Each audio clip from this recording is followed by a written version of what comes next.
Like the accused in some Soviet show trial, a Brexitcheering newspaper today features photos of 15 conservative mutineers.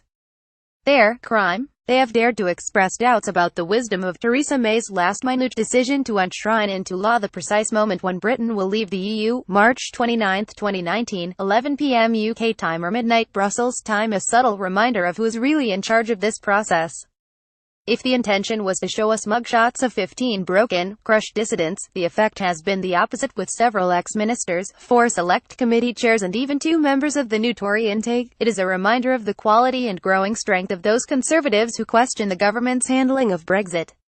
It was entirely Mrs May's decision to put the departure date into law, announced in a shrill newspaper article and without a discussion in cabinet. Why did she do it? There is no legal requirement to set out in law the date we leave the EU. That moment was already determined when we triggered Article 50. Putting the date into law doesn't change that, which is why it wasn't in the original legislation published by the government months ago.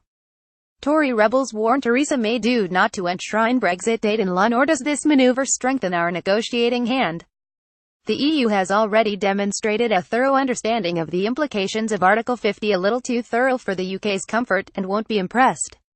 Indeed, by revealing further divisions in the governing party, it has, if anything, weakened rather than strengthened the UK's negotiating hand.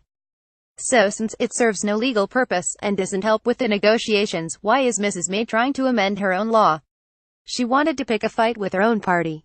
That is only justified for leaders if there is some major issue at stake. There wasn't. It was an entirely tactical wheeze to make her look strong, and it has spectacularly backfired. First, it has revealed that Tory doubts about Mrs May's approach to Brexit are widely shared by experienced people in the party. Everyone in Westminster knows those voicing reservations in public are the tip of the parliamentary iceberg.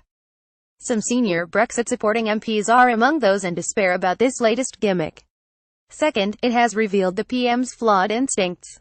You would think a government that had lost its majority would think sensibly about how to minimize the number of difficult votes, not create more of them.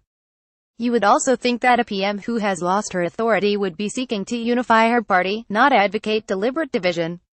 Alas, not. The Prime Minister wanted to put the Tory rebels on the spot, making them look weak and her strong. She has achieved the exact opposite. Those mutineers on the front pages look strong, and Mrs May is shown to be desperately weak. It's a case of divide and misrule. Mugabe is the problem. Zimbabwe Live updates: Robert Mugabe is seized as army takes over. Robert Mugabe went from being a committed African nationalist to a corrupt autocrat who impoverished his country and stole wholesale from his people. We await developments, but if this apparent coup is the end of Mugabe's rule, it is good news for Zimbabwe and the world. Pride in Australia. Australians have voted overwhelmingly to allow same couples to marry. This is welcome. Australia votes in favour of legalising same marriage. When our coalition government legalised gay marriage in 2013, it faced fierce opposition.